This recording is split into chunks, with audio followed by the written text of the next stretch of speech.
Okay, cool. Up and running. We are now live. Legacy Lounge podcast. Another great day, another exciting day. Today with me, I have Mercedes joining. Mercedes, you are a chief branding officer, JMC Strategic Consulting. You do branding services, social media management, public relations, campaign canvassing. You said that you want to empower individuals to become active and effective communicators, which to me just means that you're helping people develop a presence and a voice. Is there anything that you want to add to that? Yeah, just teaching people the power of communication. If you having the tools and knowing how to apply them, that's the biggest thing that I'm after is to make people understand that you have the power and you have the control, and it's all about how you choose to communicate. Awesome. So tell the people about yourself. I know you have an amazing story. Oh, which part? Which part? Look, it's wherever you want to begin. It's just a conversation. Okay, so I told myself, and I had this conversation with my dad, that I was going to share more of my story because a lot of people don't. I think a lot of people know things about me, but they don't actually know like what my story is. So I started off, and when I was younger, I actually had an IEP. I was in special education classes, and this is the story of how I went from having an IEP to having a master's degree and having my own marketing agency. I don't tell that story too often. And I probably should more because then I feel like if people understand your journey more and they see it, then they understand what they can do. I had an overactive thyroid. They thought I had ADHD. Turned out my thyroid was overactive. I was in special education classes for a while. And crazy thing, I was actually one of the first kids to come out of special education classes here in Rockford. That was a whole fight. Yeah, my dad did a lot to get me out of that. A lot. I was on a trial basis of seeing how it went, and it turned out well.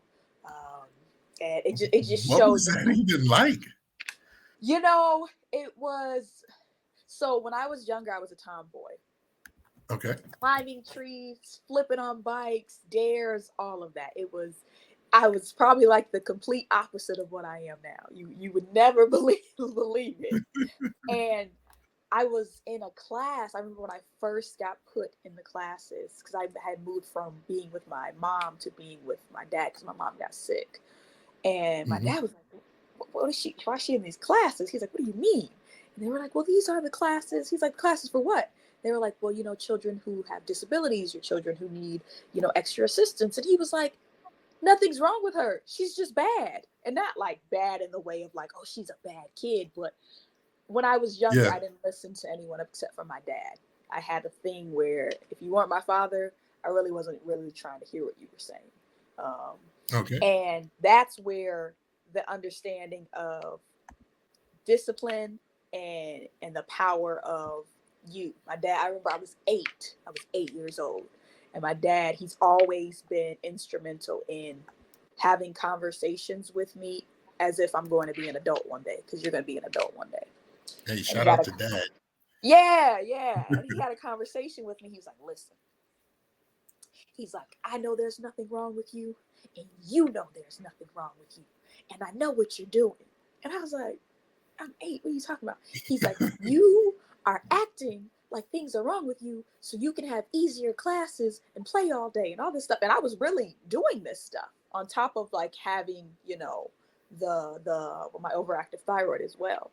And so he got my thyroid removed. I had to get a whole I forgot what it's called, but they removed the whole thyroid because it was growing, it was turning into a goiter. And once that was removed, regulated my medication, and I was fine. I just had an overactive thyroid. He was like, listen, he's like, I'm going to get you out of these classes and you are going to be on your best behavior. And he always told me, don't change you. He was like, you don't change you, but stop like downplaying yourself. Stop not, going with your full potential. And I remember this conversation at 8. He's like, once I get you out of these classes, don't you ever mess up on you again. It was like, hey, it was really bet on yourself. You are you. That's where my whole "you are your brand" comes from. Because Mm, because a lot of what I do is truly telling your story. Most people, when they talk about branding or marketing, they're looking at the element of, well, what story can we tell?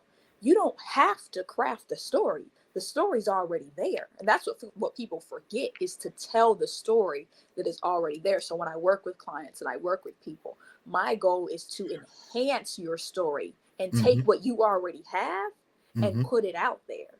I don't want to fabricate anything. I don't want to say anything that's not true. I don't want to add anything on. No, let's take exactly what you have and let's put it in the right format of communication, whether it's social media, whether it's a campaign, whether it's, print materials, whether it's a reel, or, a podcast, or whatever it may be. hmm That's what it is. And that So almost let then, me ask you this then. yeah. So what steps are you taking, or value are you providing to give people that encouragement to tell their story? Because when I talk to people, a lot of times they're trying to, like how you said, create a story, like asking what story can they tell. It's like, let me shape myself to fit the stories that other people are telling, instead of me being the author of my own life and telling my story from my point of view. So the thing about it is, a lot of the clients and a lot of people that I work with, what I've come to realize is society has kind of shamed us to put us in a way where we don't tell our stories if it Hmm doesn't match somebody else's. So the first thing when I'm working with somebody, I have to ask them, what is their story? And when I ask them what is their story, it's more so of like, who are you? How did you get to this point of your passion? How did you discover it? And really digging into that. Yeah. But then the huge part is the confidence. Because if you don't have the confidence to tell your story and the confidence in who you are, that's a part that we have to work up on. So I find myself working on that with a lot of clients and even myself, because we get in a space where you get to what is seen as success, and then you're not sharing how you got there, or you're not sharing those Mm, obstacles that you overcame. So one of the big things is confidence, working with my clients to understand, and even sharing things about myself of, hey, this is how I came about doing this. Like, for instance, the videos that I do a lot of different videos throughout the day, and people are always like, I love your videos and this and that. And I had a client the other day put me on the spot, and she's like, "Can you do a video right now?" And I was like, "What? Can I? What? Right here, right now?" She's like, "Yeah, I love your videos." And I was like, "Okay, give me a minute." But I was like, "Yeah, I'll do it." And like I told her, I was like, "I usually do these in my car, or like when I'm by myself, and it's a whole different thing." But I was like, "Yeah." I was like, "Okay, let's do it one shot." But it's that confidence. Like, yeah. you are you. Like we were talking about earlier. You are you and no one is you. And that is your superpower, your experience, your story. You literally are your brand. Mm. Yeah, that's amazing, because I know even some things like going back to your dad, where he was telling me, hey man, you just need to just post stuff that you do, because like your Yeah. life is amazing. Yeah. And inside you're just like, oh, I'm just a regular guy, Yeah. just doing these things. And it's just like, Mm-hmm. no, you are a unique individual. You need to share that with the world. Yep. Yep. And yep, that's a lot of where understanding how to use my story has come from too. Is my dad. He's like, every time I'm stuck or I'm like, I don't know, I call him and he's like, are we having this conversation again? He's like, you are your brand. And then it's funny because I teach him things as if he's like a client, but he's my dad. And then he does Hmm these things. And then he starts getting all these views and all this stuff and like making money on social media. And he's like, why don't you do the things that you tell me? And I was like, because I tell other people to do it. And he's like, but Yeah. it works. I was like, it's supposed to work. And he's like, he'll like tell things. He's like, kid, did you know this? And I was like, yeah. And he's like, oh, okay. Or other stuff, I'll be like, no, I didn't know it was gonna work. We were just trying it out, and I'm glad it worked. So that's where a lot of my strategy has come from too, is testing out like stuff with my dad and testing stuff out with my family. Because I'll be like, I'll do this. And they'll be like, oh, okay. And I'm like, all right, we're figuring it out together. But if it worked, that's another thing I can add in the toolbox. Yeah. So speaking of tools and tips and strategies, give the people, like some nuggets. Oh, some nuggets. Oh goodness. In Like, what I know way? one is just starting consistency. Yeah, And then from there, yeah, I would say work on your craft. So one thing that I always do is I am currently in a social media academy, as well as I am in another group. I'm in multiple groups, but I pride myself in looking for opportunities to educate myself with other people. A lot mhm, of times people tell you to stay away from people in your field because they're your competitors. Oh no, do the opposite. Research who you admire, network with who you admire. If you see someone that's doing something, it's okay to not have to reinvent the wheel.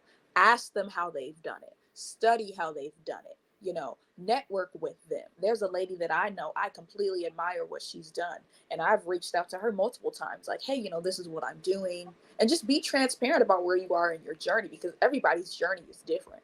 And she's offered so many things. And then the funny thing about it is, once we actually had a sit down, she told me, she was like, well, how long have you been doing this? I was like, oh, I've been doing it for 13 years.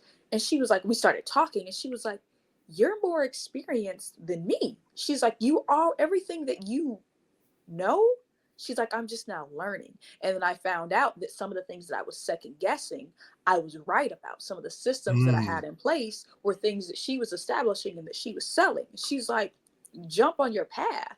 She's like, you've just been sitting on this stuff and you've been questioning it. You're already on the right path. And that is the part that I encourage people to do.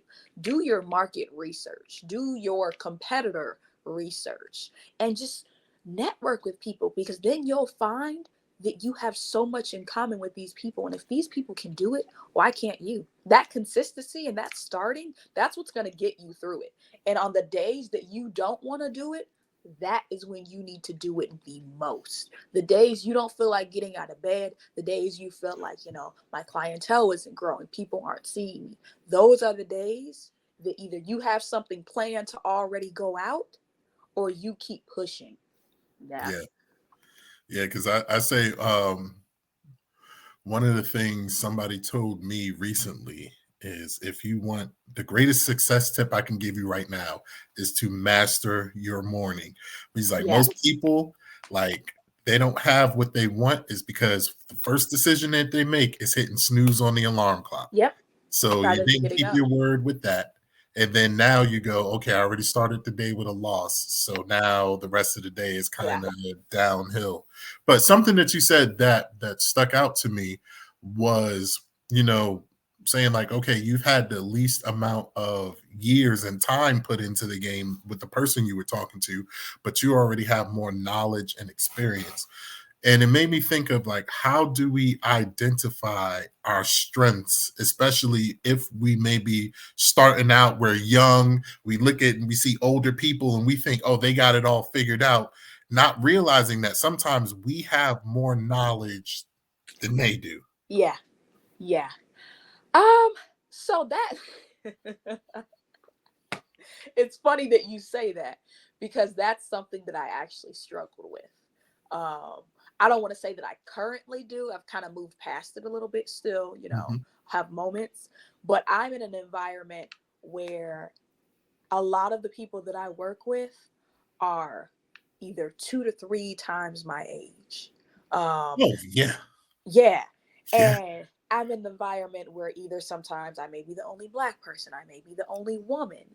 And I come in there, this young person, I'm all chippery, and they're looking at me like, who does she think she is, or this and that. And not everybody's like that, but I've been in a lot of professional environments where it was intimidating.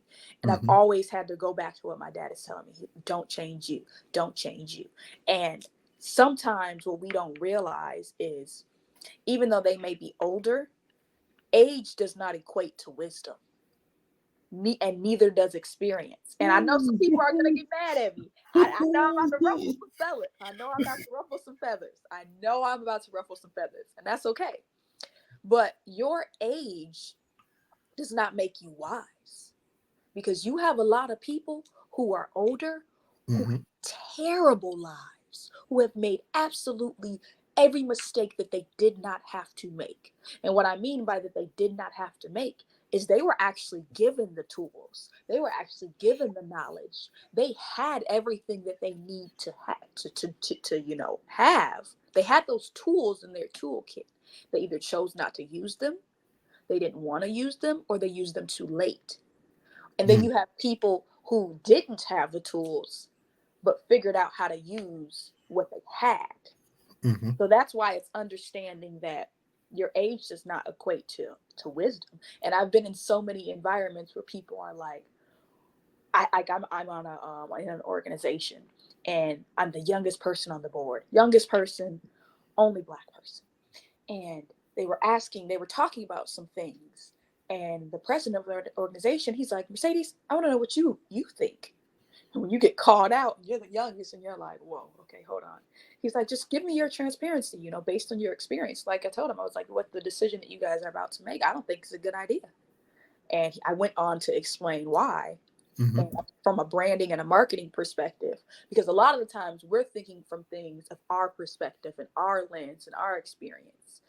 In certain situations, you have to be able to take yourself out of your lens and your perspective and your biases and put them into who your target market is. And that's the thing with being younger. We do have technology, we do have education. We may not have all the experience, but just because I don't have the experience doesn't mean that I can't use someone else's experience. Oh, That's true. a lot of what I've done to be able to create my success. I have so many mentors, that even friends that are older than me, that pour into me, and I Mhm. listen. I listen to what they say. I listen to the lessons that they had to learn. That way I don't repeat them. Don't get me wrong, I'm still my own person. I'm still on my own path, so I'm still forever learning. But if Mhm. I can um, take away what I need from what you're giving me, there's always something that someone can give you. What's the saying? You take the meat and you throw away the bones. Yeah, Yeah, yeah, yeah. One of yeah. my That's for mentors, sure. yeah, he tells me that all the time. He's like, you need to take the meat and throw away the bones. And at first I was like, take the meat, throw away the bones. What are you talking about? What? And he was like, when he's like, everybody's going to want to share with you and tell you things. And when you're young, everybody wants to tell you this. They want to tell you their life. They want to tell you your story. And a lot of young people, they don't want to hear that. They're like, oh, they're just old. No, I Mhm. want to hear everything you have to tell me. If you want to meet once a week, every week from here until kingdom come, let's do it. Tell me everything that you have to offer me. And then what I'm gonna do, and when I say offer me, is from your experience and from your lessons. Mhm. Then I take what you told me, I apply to where I'm at in my life. I take away what I need, and then I leave, with that. And Mhm. that's the part that people forget. That's the communication part, because even with that, I have to be mindful of how I decipher what they're telling me, because I could take one of their experiences and easily confuse it with mine and try to predict whatever's going to happen. It's like, no, that's still their experience. But this is the lesson from their experience that I need to keep in mind as I'm going on my path. Yeah, man, that's a lot because one, when you were saying that years in does not equate to wisdom, because some Right. people have the same year lived over and over and over and over and over. So it's like, do you really have 20 years of experience or 1 year that was repeated 20 times? Exactly. And then it's like, are you still learning? Because especially in your industry and in my industry, things change Oh, all the time. they change so much. They change, and that's where that educating yourself and Hmm. having a network in your industry, because things change at the whim, especially social media. Oh, social media and branding and marketing, things are changing all the time, and you have to determine what's going to work for you and what's going to not work for you. Like I always ask my clients, I prefer organically building social media and audiences, but some of them just want the numbers, and I'm like, well, if you just want the numbers, you can pay for that. You don't need me. But if you want to tell a story, then we can do that. So Mm. So let me ask you this, especially when it comes down to telling a story yeah. and social media and how it's always changing. Now with reels and short form, and it's like, how do you tell a story start to finish in 3 to 5 seconds, 5 to 10 seconds, 30 seconds, 90 seconds? So I think with that, you don't. Okay. And but that's the good part about it. That's, you can use that to your advantage, because that's what's going to catch your audience. They're seeing a snippet. They're seeing a part. But you have to be careful with those reels and videos or whatever it may be, because that part may, depending on what the part is and who the person is, that's how you can easily misconstrue stuff. That's where that the responsibilities of social media come in.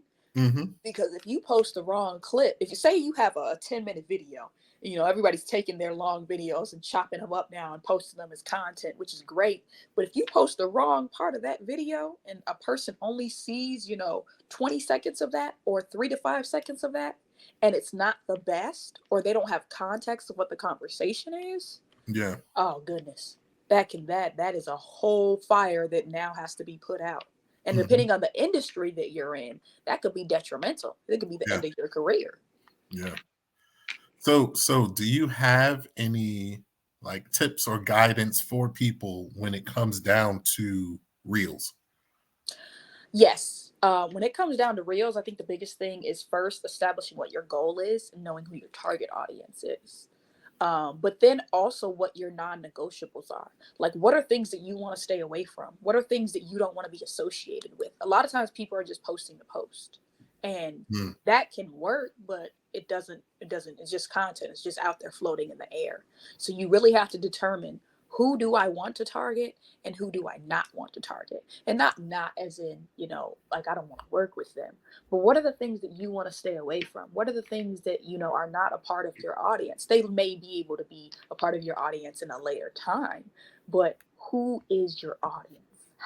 And then determining, once you find out who your audience is, how does your audience like to be communicated with? What's the tone that you choose to communicate and connect with them with? Because I could be cheery and happy, and my audience could be having a bad day today and just really want some advice on how to get past their moment. And I may be a little bit too happy, or it may be a sense of, I may not have enough energy that I'm Mm-hmm. providing for the audience that I'm talking to. You have to take the temperature of your audience, and that has to be regular because it changes. So how do you find your audience? Because there's sometimes where people say, you attract your tribe, and then some people say you got to go find them. So it's like, I which think one? that it's both. You Okay. have the audience that you attract, and then you have the audience that you create. The audience that you attract, they're coming to you for a reason. But the audience that you create is what you have to maintain. And then once you bring them together, it creates this kind of special place of people who want to be there because they want to support you and they want to learn more about you. And but then there are also those people that are there because they're attracted to you, whatever it may be, your energy, your services, or whatever, they want to learn more. But the common goal is, these people are here for you. So Mm. you have to make sure that whatever you're providing to them is of quality. So you're not wasting their time. People have to be able to get something from you. Just like they're giving you their time, you're giving them your time, but you want to make sure that is quality time. Mm. 'Cause- Now, we were talking about in your journey and, telling your story, reinventing yourself, rebranding yourself for success. Like, can you share a little bit of your experience with that, like from your personal point of view, and then maybe how your audience may have shifted from like you in the previous life to you now to where you're going? Yeah. So I think in the beginning, I've always been involved in the community. My Mhm. parents made sure that we were involved in the community because they were involved in the community. So that's something at an early age that I had access to, of understanding how to work with people. And I say I have a passion for marketing and branding, but my actual passion is people. And the reason why, I had an experience when I was, oh gosh, I think I was 14. I think. I think. It's in between that middle school and going to high school phase. So I believe it was I was 14. And I had a friend. And this friend told me one day, and it completely scared the crap out of me, that, hey, you saved my life. And I was like, what are you talking about? Like, we see each other all the time. Like, whatever, okay. And the friend was like, I was going to kill myself this morning. Mm. And I was like, what? And they were like, nobody knew I was going to kill myself. and you texting me good morning, and just us, riding on the bus, and seeing you every day, like that just made me think like that I didn't want to do it. And that was a heavy weight for me, because I got a being similar story, but yeah, go. yeah, being 14 and hearing that, and in that moment, everybody's probably like, "Oh yeah, that's amazing." And from that point on, I was scared. Like I was really, really traumatically scared, because I'm like, "Oh my gosh, if we wouldn't have had a friendship, or imagine if I would have came and been cranky today or yesterday, you could have not been here." And Mm. that was the moment that I determined at 14, 15, that what you say and how you say it makes a difference. And you literally have the power to save people's lives through how you communicate. So I've always been mindful of how I interact with people, and I always try to present my best self even when I'm not feeling the best, because you never know what experience you're going to give someone of you, and that can save them. So even when I'm in the community, my brand has shifted from, I started my so JMC Strategic Consulting actually started with Join Her. Join Her was a vlog, a video blog that I created in graduate school, because I was struggling. I was struggling in graduate school so bad, to the point where I was ready to drop out. I had told my dad, I was like, I can't do this anymore. It was Thanksgiving week, like the break. He was cooking. I was in the living room, and the way that the house was, it was like the kitchen is right here, but you can see and talk through like the living room. And I was like, I'm not going back to school. My dad was like, "You're not going back." I was like, "I'm not going back." And he's looking at me, and like I told him, I was like, the money you put in my account for my classes is still there. He stops cooking and he looks at me, and he was like, "You haven't signed up for classes?" And I was like, "No." I was like, "I'm coming back home." I was in my second semester or first semester of grad school. I was like, I'm coming home. I was like, after break, we can go get my stuff and come back. And he was like, "Whoa." And you've met my dad. So he was Yeah. like, that conversation, I just knew it was over. I was like, "Oh my gosh, like my existence is over. I'm telling this man, you didn't put all this work into me, and I'm not going back to school." Like, oh my gosh. He told me, he looks at me, he was like, "Mercedes," he was like, "You got to get out of your feelings." And I was like, "Get out of my feelings? What?" He was like, Mm. "Your education is a tool." He's like, "Do you not understand how many people don't have what you have the opportunity to have?" He's like, "It's how you use it." So then that was another piece on top of my foundation. I have the understanding of how you communicate can save someone's lives. But then I have the understanding of, it's not about you, it's about what you can do. So then certain things that you think that you're doing for you are actually tools that way you can eventually do something for somebody else. And I was like, Yes. whoa. So then that was another piece added onto my story. And then with the vlog, I created it to, that was my stress reliever, to put out there of, this is how you survive graduate school, because I was in a I was in, you know what, I was in a wonderful program, but the Hmm. professor and the chair at the time, we were bumping heads. We were going at it. Had to rewrite papers, do this, do this, do that. And I was like, this just isn't for me, because I felt like I couldn't win. But then it was like, okay, how do you take this experience and make sure nobody else goes through what you go through? Mm. That's what my brand has truly become. When I say you are your brand, I mean that with every part of me. Everything in you is a part of your brand, good, bad, whether you question it, whether you're figuring it out. That's how I've been able to build my brand throughout. I've had nuggets or pieces that have been added to my foundation along, and they're still being added. But that's what's been able to shape where I am. And that's the one thing that hasn't changed. That don't change me part. You can get rid of JMC Strategic Consulting tomorrow. There's still going to be Mercedes. I'll go build another company. And that's the you are your brand. Man, that is beautiful. Yeah. That is beautiful, man. To me, that comes back down to legacy. Yes. Yeah, Yes. you already saved somebody's life. Oh no, no, go. You got a thought there. You got a So legacy, it's funny, because I always told my parents that, even when I started my blog, even before I had my company, I'm like, I'm building for my children. And Mm-hmm. now I have my son. And Mm-hmm. it's funny because I was building for him before I was building for him. And Yes. now having him, I'm so I'm so mindful of how I build. But it's Mm-hmm. cool because the mindset that I had before him, it's still similar to the mindset that I have having him. And not to say that it hasn't changed or it hasn't grown, but being mindful of what I do for another person, I had part of that in me before I had him, before he was even thought of. And it's cool to have the little human now that is a part of my legacy, because before it was like, okay, I'm building for my family, I'm building for my future children.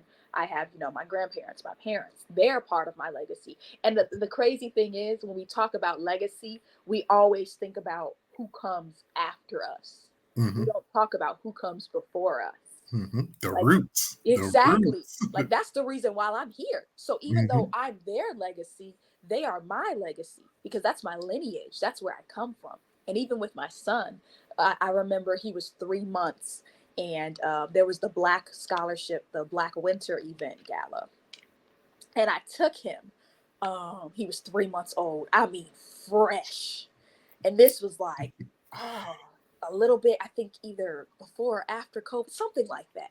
But I walked in and people looked at me, and I had all these looks, and I was like, and there were kids there, but they were older, like they were teenagers. I was like, I just brought my child into this event. And I was like, what did I do? But this is the thing that I love about Rockford specifically.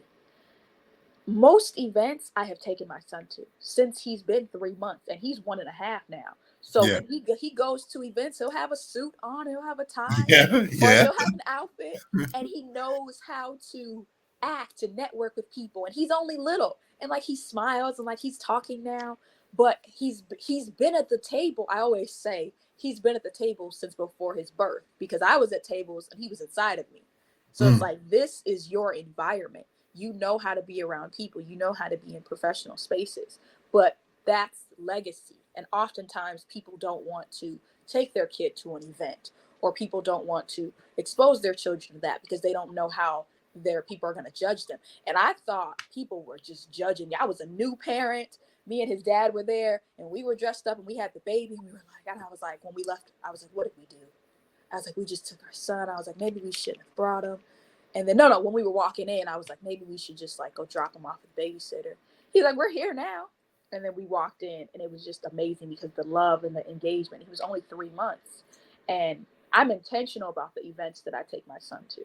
Like, even though he's so young, this is still information that he's absorbing. Just like he can watch Baby Shark and Coco Melon, you can be in a room in a seminar where people, you know, are literally, you know, 3, 4, 5, 20 times your age, and they're speaking, and they're speaking all of this stuff, but it's pouring into you. So now Yeah. I see how he interacts. That's legacy. When we talk about tools, and we talk about generational wealth, and we talk about building, information and knowledge is a part of that, and its power. And just to see that, like even how he navigates, I was so worried about putting him in daycare and seeing how he was going to operate. He's fine. Yeah. He's Yeah. talking, he's doing all this stuff that I'm like, why was I ever worried? But I'm mindful of the environments that me and his father put him in. Mm-hmm.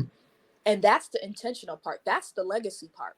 Yeah. Like, not even Yeah. saying that, oh, I want to give him what I didn't have. No, a lot of these things I did have, but how can I add on to what I had? And then those Mm-hmm. things that I didn't have, how can I make sure that he does have those things? Yeah. He's not even 2 years old and has a solid handshake. Oh my gosh, yes. You welcome to, yes, that kid. Yeah. And the thing that I love about him that I noticed when he was first born is his discernment. And that was something that I had been, so Oh, he before, has an intense. When I first met, he has an intense look. He was just. oh my, Oh. yes. The way he can read people, and that was something that I had to develop. That was something that I had to pray for, was what my discernment, because I was in so many different spaces where I Mm-hmm. was younger and I was a little bit naive and I just didn't know, and I had to call mentors and call parents and figure out and run people past people. With him, that's a full circle moment when you pray for something and don't even know that you're carrying it in Mm. you. Mm. That right there. Everything you need is already in you. Oh my goodness. So then seeing how his discernment is, and he's not even two. Like the kid isn't even two. He's literally 20 months. Mm. Like he's not even two. And I'm just like, wow. But to see how that formulates and to see how these things make a difference, that's legacy. Legacy is power.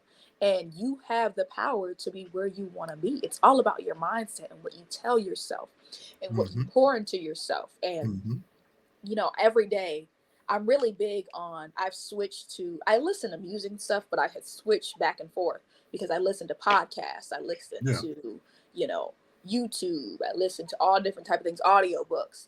And one of my favorite people to listen to is Sarah Jakes Roberts. I am like how people are like for the Beehive. I don't think I've ever heard of Sarah Jakes Roberts. I'm gonna send you some stuff and you're gonna Okay. be like, whoa. So she's TD Jake's daughter. Okay.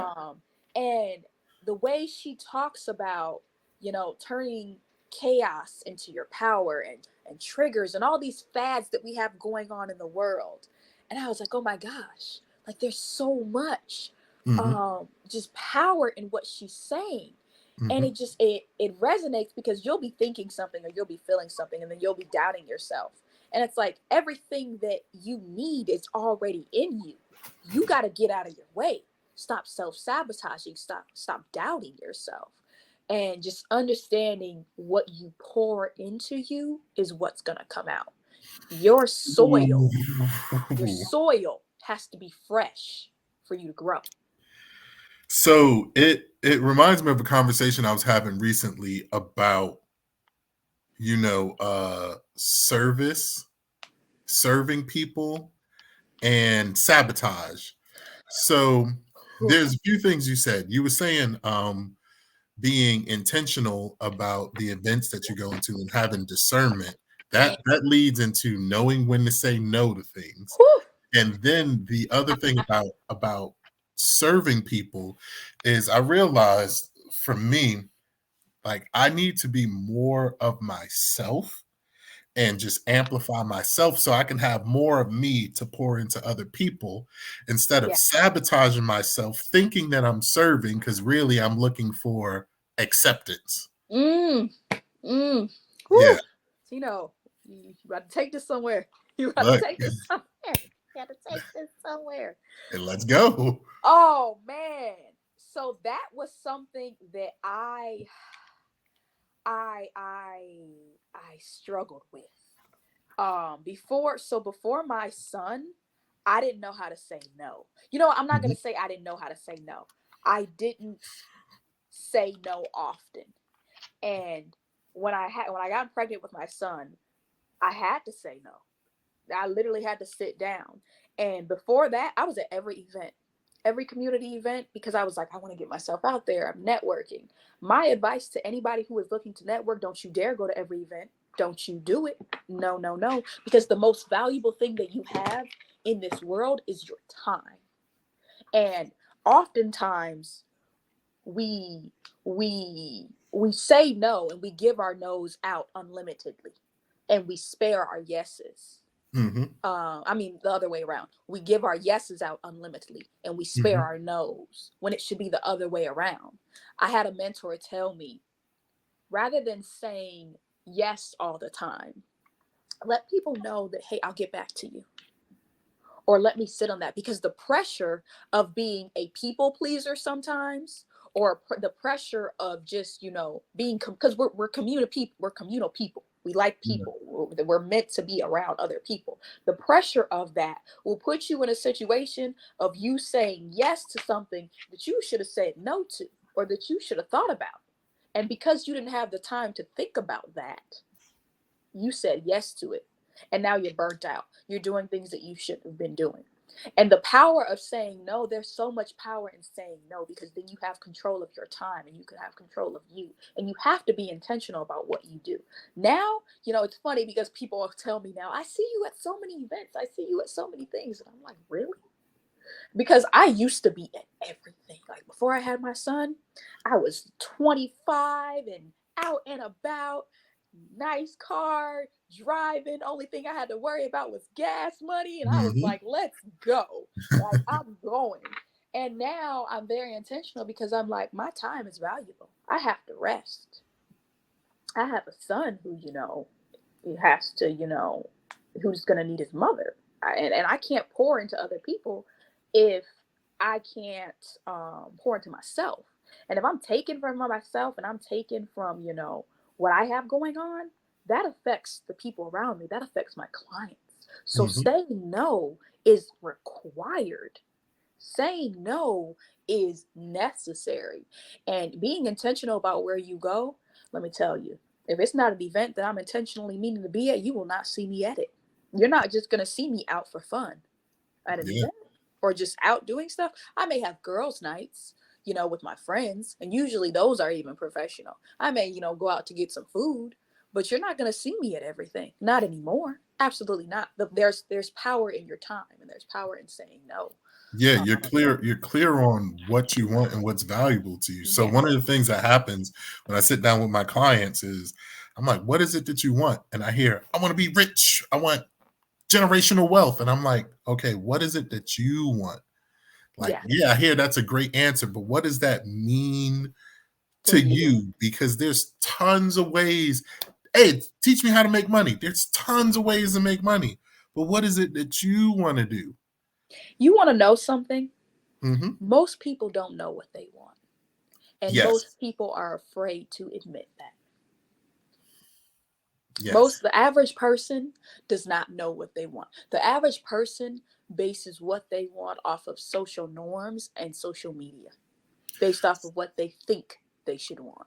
So when I see and hear that, I think of, okay, you may see somebody who looks like they have everything going on, or it's like, oh, I'm happy, and this happy person has a nice watch or some jewelry. And so then you think, well, I want the watch or the jewelry. And it's like, no, what you really want is the happiness. Yes. Yeah. And see, that's a part that I had to understand is happiness and peace come from you. And I knew that, but then when you get busy and you get so consumed, the world, and this is the part that I had to understand when my parents were telling me don't change you. The world can be on fire, but if you aren't confident in who you are, don't look back. You stand in who you are because you know who you are. And you have so many people that will look back and Yeah. they'll end up, being, destroyed by the fire.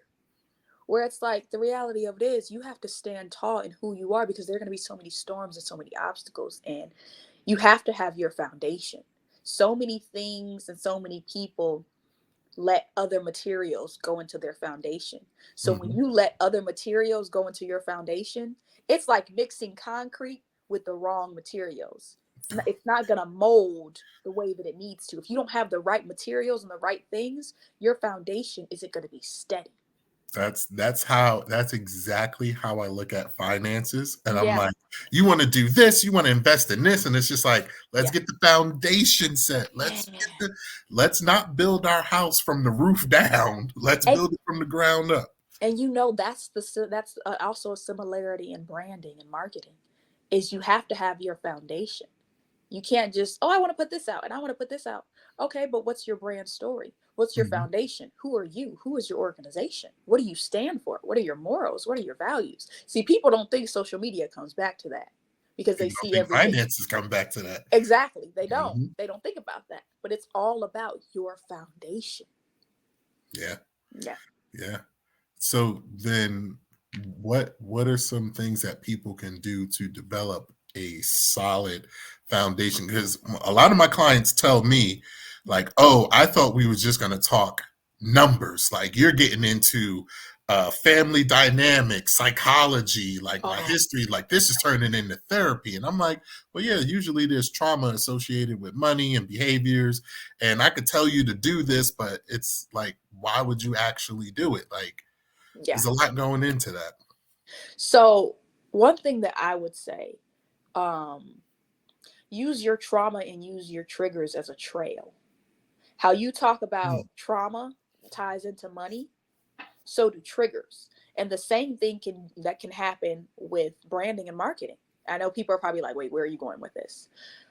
People don't want to share their authentic stories because they may be triggered, or they may be embarrassed of certain things, or they don't feel that like their authentic self is enough. The best thing you can do is use your trauma and your triggers as a trail. And what I mean by that is, a lot of times we try to get away from our trauma. We try to get away from our triggers. That's a part of your legacy. That's a part of your foundation. That's a part of your story. So what you need to do now, because when we know better, we do better. At least we're supposed to. You go back to what that trauma may have been, or what those triggers may have been. And now that you know better and you have the tools and you have the knowledge, you have to address that. And you have to bring that into your story. Okay, why did this happen? Or if this went on with my family, or health issues with my family, or financial issues with my family, how does that play a role in me? How can I do better? And you really got to write it out. You got to write it out. You have to write out what you want to be. This is what I always do with my clients. I write out where you are and where you want to be, and we fill in the roadmap in between. Oh man, that's exactly what I say to my. I'm like, look, we just Yep. where you are, where you want to be, and let's build a bridge. Yeah, literally. Mhm. And that's what you have to do with yourself. When it comes to money, when it comes to having a brand, you have to build a bridge between the old you and the new you that you're reinventing and rebranding. And sometimes you may have to go back and forth between that bridge to, hey, now that I know better, let me go back and see, let me think about, something that may have went on, or, I used to spend money this way. Why did I do that? Oh, because, my mom used to do this, or my grandma used to do this, or my dad used to do this, or, my sisters used to do this, or, why don't I spend money in certain ways? Oh, well, this or this or that. Or, why am I not telling my story? Well, I might feel embarrassed about this part, or, people may not understand this part, or, this makes me feel some type of way because of the trauma that was tied to it. Okay, how can you work through that? How can you use your story to tell somebody else to get them to where they need to go? You literally are your brand, whether it's financially, whether it's, branding and marketing, whether it's just understanding your foundation and your story. You are your brand. So you have to connect the old you and the new you that you want to be. You have to have that bridge, like you said. Yeah. So, what is an action step that people can take to at least take the first step forward? I'm gonna get some. I'm gonna get some kickback for this, but it's okay. Um, Stop being fake. And what I mean by that is, stop being fake with yourself. Take off the mask. A lot of the times when we look in the mirror, we don't even recognize ourselves because we've become somebody that we have let society put pressure onto us to be. And the reality of it is, you're making bad decisions and you're doing crappy stuff to people because you're not being you. Mm-hmm. If you take that mask off and have a date or a meeting with yourself, Mm. and just have time with yourself, to evaluate your actions, to, think about what you want to do. And it's okay to rebrand yourself. It's okay to rebuild yourself. Yeah. It's something that you actually should do often. You have to do something that I do with my clients. I do audits. I do Mm-hmm. audits on them, and I do audits on their brand. Audit yourself. Where are you at? What are you doing? If you haven't met a goal, why not? Hold yourself accountable. And these are the things that we start looking at. What can we bring in to help us? Everything that you need is already in you. So this is the two steps that I would say for people. It would be two things. I would say to audit yourself, and then have a brag sheet. And I talked about this the other day, the importance of having a brag sheet. Because one, a lot of times we don't hold ourselves accountable because we don't know what we need to work on and we don't address that. But then Mm-hmm. on the other end, we don't hold ourselves to a higher standard because we don't remember all that we've accomplished. We don't Mm. remember who we are. We haven't sat with who we really are. Whether you're religious or not, for the people that are watching, you are made in the best image. Yeah. And when you're made in the best image, whether that's God, the universe, the ancestors, whoever you believe in, whatever it may be, you are already everything that you need to be. You have to stop snipping away at yourself. So people need to sit down, create a goals sheet of what you want to be, what you want to do, how you want to get there, and then create a brag sheet. And what a brag sheet is everything in your life that you've accomplished. You waking up is the first thing that goes on that brag sheet, because I always say it's a great opportunity to be above the ground and not below, because anytime that you are above the ground, you have another opportunity to make it happen. Yeah.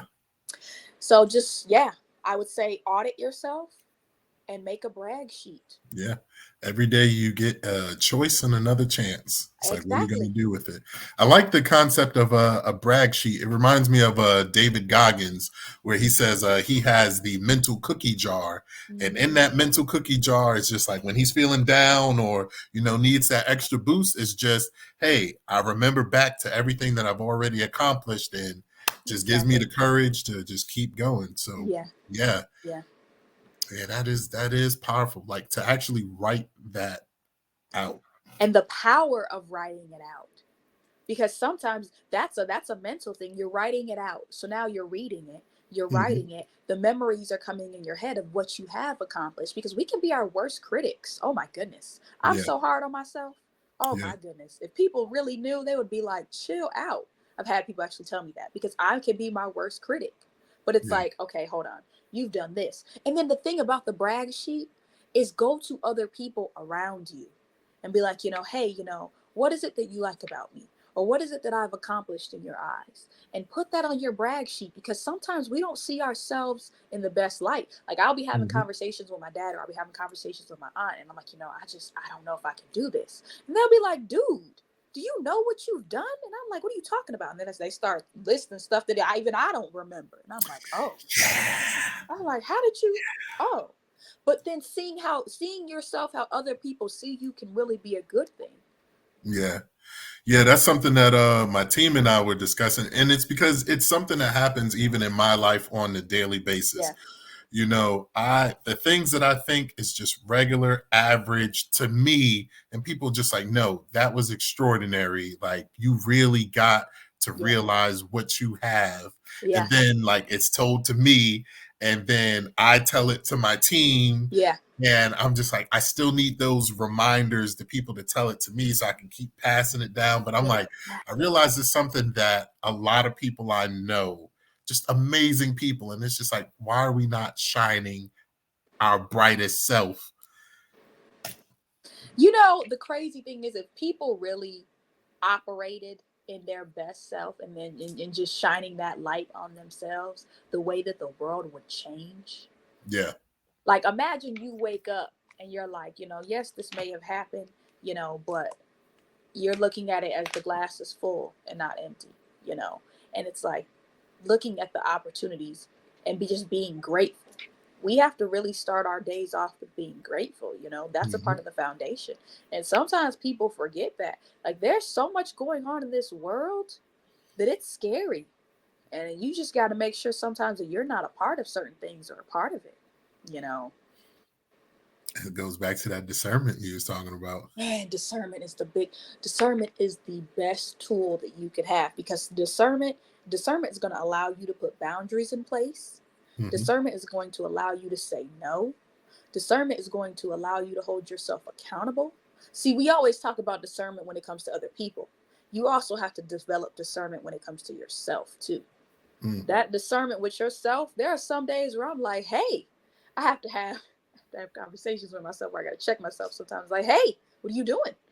You said you were going to do this. And it's like, oh yeah, I said it. And I'm a person where your word is your bond. If you break your word, you are nothing. That's just how I am. And that's just how I am. So in my world, I'm like, okay, if you made, we make commitments and we make promises or things to other people, but we forget to do the same things for ourselves. And it's like, I've had to start having conversations with myself to be like, hey, you said you were going to do this, is what you're going to do. And like, even with putting myself out there, most people don't realize I'm actually very shy. It's kind of funny. Yeah, I know.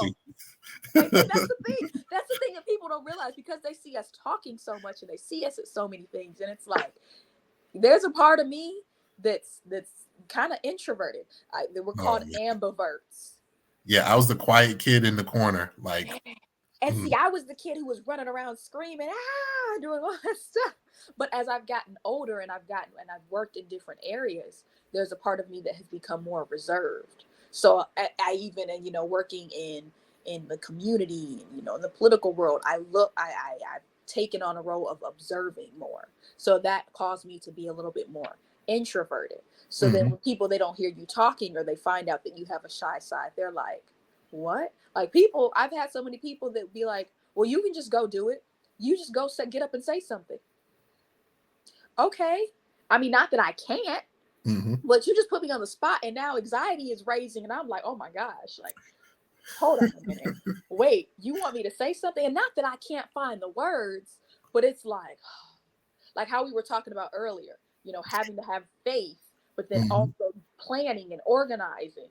It's like, okay, well, I'm unprepared for this. I don't really like being unprepared, but sometimes you got to have faith and be unprepared. And then when you speak from the heart and things come authentically out, then it's like, oh, that was great. And then people are looking at you like, oh, that was wonderful. Little do you know, I just had a whole anxiety attack backstage. look, because that happened recently. I'm looking like, you want me to what? And I can do it. I can host your show. I can, come on podcast. I can, whatever it is, I can do it. But I like to be prepared. But to be in a situation where you get thrown on the spot, and I'm looking at them like, wait, what? Or I'm just looking at people in general. Like, even having to do the video the other day. I was like, okay, I can do this. And to them, it's like, well, we see you do this all the time. And then to us, we're like, well, I was prepared to do this and this and this and that. But it keeps you prepared, because even though in the type of people that we are, is even when we're not ready, we stay ready. And that's the part of it, is like, you're always preparing. You're always ready for the unexpected. But then it's like, okay, you still have to take a break. You got to chill out. You got to rest. Yeah, that goes back to the work that you're doing. It's working. It's either working for you or it's working on you. Yeah. And one of the things I tell my clients is like, one of my goals is to just prepare you for your moment. Life happens in moments. Oh, yes. And especially with finances, it's like, you're going to have an amazing opportunity that you can take advantage of, or you're going to have an emergency, and at least you're prepared for it. Yep. Either way, positive or negative, like, your moment is going to come, and I just want you prepared for it. Yeah. And I like that. Because either way, that moment, you said, either way, that moment is going to happen. And that being prepared, people don't understand. Being prepared when you're not prepared, man, that's one of the best things that you could have. Literally. Like, to have something prepared and you didn't even see it coming, but to still be prepared for it. Yeah. Man, it's necessary, it's needed, and it really makes you stop and think that anything can happen at any moment.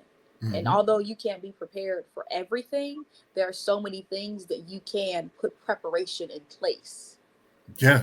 It like, now we know, we may not know what may happen, but when you look at the trends of the economy, we know every 10 years, something's going to happen. Oh, yeah. 2008, 2020, 9/11, like, something's going to happen. We couldn't predict that it would be like COVID, what it was, but we just know, like, hey, set your clock. In some type of way. Yeah, in some type of way. But that's just the way of the world. Something's gonna happen. And it's crazy how the dynamic shifts, but people stay the same. It's literally same story, different people. Same story, different people. Yeah. And then, it's like, hey, in order for things to change, we got to make a change. The cycle won't break unless we try. We can't keep looking at like, oh, it happened to them, it happened to them, it happened to them, but I'm going to be cool. I'm going to be fine. And it's like, nah, that train is still coming down the track. Like, you're still on the track. You are not at all above the world. And that's the thing that people also forget, is that it can happen to you. Like, it can happen to you. I had a part of me where I was like, I was naive young when I was younger, and I was like, oh, if I'm good to people in the world, and I do everything that I'm supposed to do, everything's always gonna work out. Slap in the face. No, it's not. But just because everything doesn't work out doesn't mean you let it change your attitude. You don't let it change you, because some of those obstacles and some of those things are gonna be the very thing that shape you, that give you character, that give you a story to tell, that help you form your foundation. Mm-hmm. So, yeah. Yeah. You know, some days what they say is a character development day. Oh man, listen. Yeah. Yeah, it is. It is because you just never know. But it even comes back to that don't change you. You have so many people that change them to they don't even recognize themselves. And then you have Mm-hmm. to go back to the old you because the new you just isn't working out. And that's understanding your brand and you and your foundation. Your Yeah. who you are is going to determine how you get through life. That's your perspective. That's your lens. That's how you handle your money. That's how you determine what your legacy is going to be, you know. Mm-hmm. Oh man. So Mm-hmm. I know we're getting down to the end of this here. So Mm-hmm. what I like to do Mm-hmm. is I got this deck of cards here. Got a whole deck of cards here. And so what I'll do Mm-hmm. is I'll just run my thumb through them. You tell me when to stop. Okay. And whatever's on the card is the question I'm going to ask you. Okay. Okay. Okay. Okay, you ready? Yeah. All right, go. And stop. Okay. Ooh. Ooh. Uh-oh. Uh-oh. What did I get myself into? You can't see it, but it says, "Why do you think people seek validation from others?" Huh. I think people seek validation from others. One, because we live in a world where people want to be accepted, people want to be liked, people want to be understood, and people forget that validation from others doesn't validate you.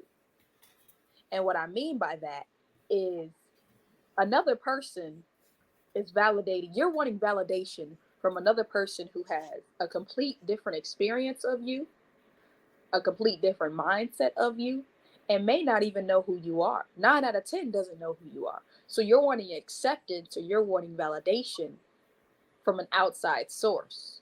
Your Mm-hmm. validation has to come from within because nobody knows you like you and God in my world.